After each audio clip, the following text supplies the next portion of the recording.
Insects की अलग अलग स्पीशीज इकट्ठा करने वाला एक आदमी बाली आइलैंड पर अपनी रिसर्च करने के बाद वहां से 35 किलोमीटर दूर लंबोक आइलैंड पर अपनी रिसर्च कर रहा था। इसी रिसर्च के दौरान वो कुछ ऐसा डिस्कवर कर लेता है जिसे देखकर ना सिर्फ वो बल्कि पूरी दुनिया हैरत में पड़ जाती है। एक ऐसी इनविजिबल लाइन जो इन दो आइलैंड्स को एक दूसरे से बिल्कुल मुख्तलिफ कर रही थी। आखिर कैसे की वीडियोस में खुशामदीद। ये हैं इंडोनेशिया के दो आइलैंड्स बाली और लंबोक, जो एक दूसरे से इतने मुख्तलिफ हैं कि यूं लगता है कि ये दोनों अलग अलग दुनियाएं हैं।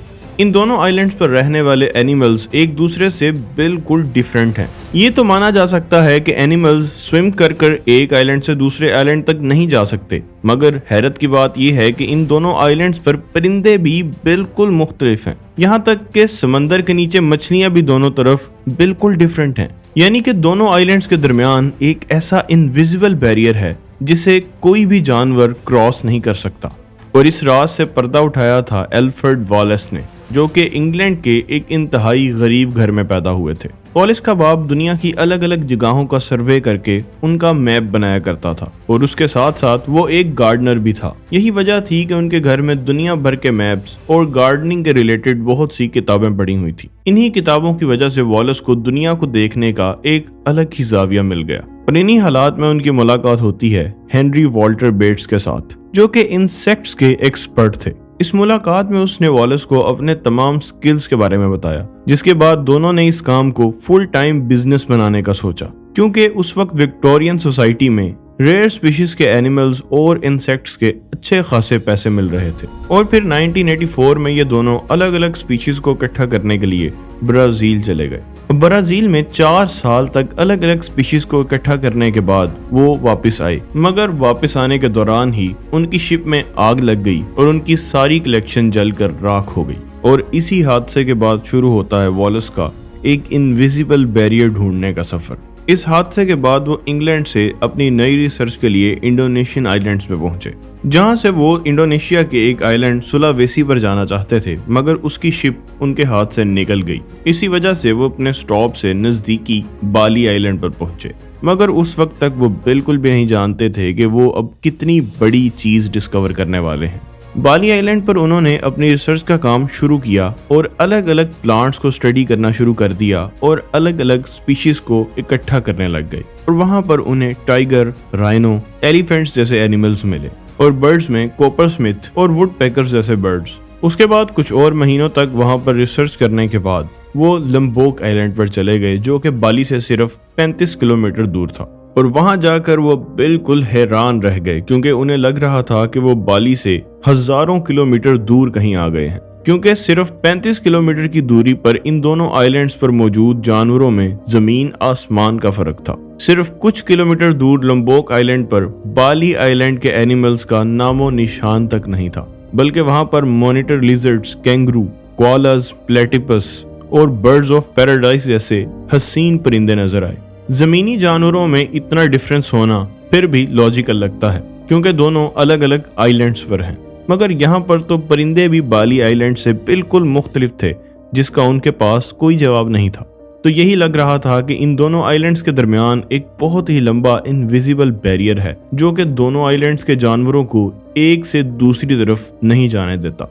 और फिर इसी इनविजिबल एनर्जी की लाइन को नाम दिया गया वॉलेस लाइन। मगर अपनी इस डिस्कवरी को दुनिया के सामने लाने से पहले ही वॉलेस को शदीद मलेरिया हो गया। मलेरिया की वजह से रेस्ट के दौरान उनके पास इस लाइन के बारे में सोचने के लिए काफी वक्त था, तो उन्होंने इसी फ्री टाइम में इस लाइन को एक्सप्लेन करने की कोशिश की। उनके मुताबिक ये इनविजिबल लाइन, जो कि एक बायोजियोग्राफिकल बाउंड्री है, ये अर्थ के एवोल्यूशन के नतीजे में बनी है। और यहीं पर उन्होंने एक और बात सोची कि बाली पर पाए जाने वाले तमाम एनिमल्स एशिया में पाए जाते हैं और दूसरी तरफ लंबोक में पाए जाने वाले तमाम एनिमल्स ऑस्ट्रेलिया में पाए जाते हैं।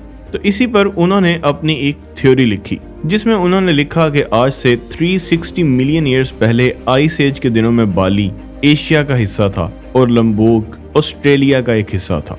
लेकिन आइस एज के खत्म होते ही इनके दरमियान पानी भरना स्टार्ट हो गया और एनिमल्स वहीं आइलैंड्स पर कैद होकर रह गए। और दूसरी तरफ दोनों आइलैंड्स पर पाए जाने वाले बर्ड्स नॉन माइग्रेटरी बर्ड्स हैं, यानी कि ये बर्ड्स बहुत लंबी मुसाफत तय नहीं कर सकते। और खाने के लिए ये बर्ड सिर्फ 1 से 2 किलोमीटर दूर तक ही जाते हैं, जबकि दोनों आइलैंड्स के दरमियान 35 किलोमीटर का फासला है, जो कि इन बर्ड्स के लिए बहुत ही ज्यादा है। अब रही पानी में रहने वाले जानवरों की बात, तो उनकी मिस्ट्री से पर्दा उठाने के लिए उन्होंने डीप सी करंट्स की मदद ली। वॉलेस का ये मानना था कि इस जगह पर काफी स्ट्रॉन्ग डीप सी करंट्स मौजूद हैं, जो कि एक बैरियर बनाते हैं और समंदर के जानवरों को एक तरफ से दूसरी तरफ नहीं जाने देते। वैसे तो उनकी तमाम बातें बहुत ही लॉजिकल थी, मगर साइंटिफिक बैकअप ना होने की वजह से दुनिया के साइंसदानों ने उनकी इस थ्योरी को रिजेक्ट कर दिया। ये है 1866 में लिखा हुआ चार्ल्स डार्विन का एक लेटर, जिसमें वो वॉलेस के काम की तारीफ कर रहा है, क्योंकि वॉलेस ने 1858 में डार्विन को अपने इंडोनेशिया के फाइंडिंग्स लिखकर भेजे थे। यानी कि चार्ल्स डार्विन ने अपनी मशहूर book the origin of species Wallace की मदद से लिखी थी, मगर इस पूरी बुक में वॉलेस का कोई नाम नहीं है। वॉलेस ने अपने रिसर्च के दौरान एक एवोल्यूशन का कॉन्सेप्ट दिया, जिसमें उनका मानना था कि हर स्पीशीज उसके पहले वाले स्पीशीज से इवॉल्व हुई है, और यही बात उन्होंने अपने पार्टनर डार्विन को कोरियर कर दी कि वो उनके काम की तारीफ करेगा। मगर डार्विन ने उसे धोखा दिया और वॉलेस के इसी कॉन्सेप्ट से अपनी ही एक नई थ्योरी बना ली, द थ्योरी ऑफ एवोल्यूशन, और फादर ऑफ एवोल्यूशनरी बायोलॉजी का खिताब अपने सर ले लिया। जबकि वॉलेस इस जगह पर काफी अनलकी रहे, क्योंकि उनकी थ्योरी को सच साबित करने वाली रिसर्च उनकी मौत के 50 साल बाद हुई, यानी कि अर्थ की प्लेट टेक्टोनिक्स की रिसर्च। टेक्टोनिक प्लेट्स यानी कि अर्थ के लेयर्स का मोशन, जो कि अर्थ के फॉर्मेशन से चला आ रहा है।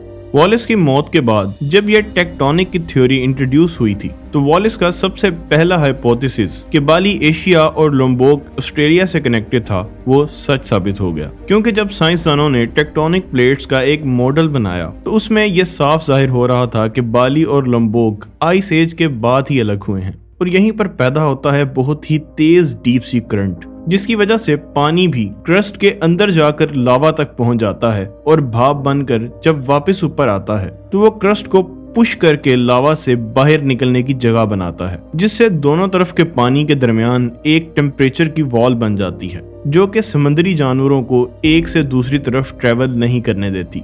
मगर प्लेट टेक्टोनिक्स अगर पहले डिस्कवर हो चुकी होती, तो 1.25 लाख प्लांट्स की स्पीशीज और 1500 इंसेक्ट स्पीशीज और 2 जबरदस्त थ्योरीज देने वाले वॉलेस का नाम शायद पूरी दुनिया जानती होती। आप लोगों का इस बारे में क्या ख्याल है, कमेंट सेक्शन में जरूर बताइएगा। वीडियो को लाइक कर दीजिएगा, चैनल को सब्सक्राइब कर दीजिएगा। मिलते हैं आखिर कैसे की एक नई वीडियो के साथ।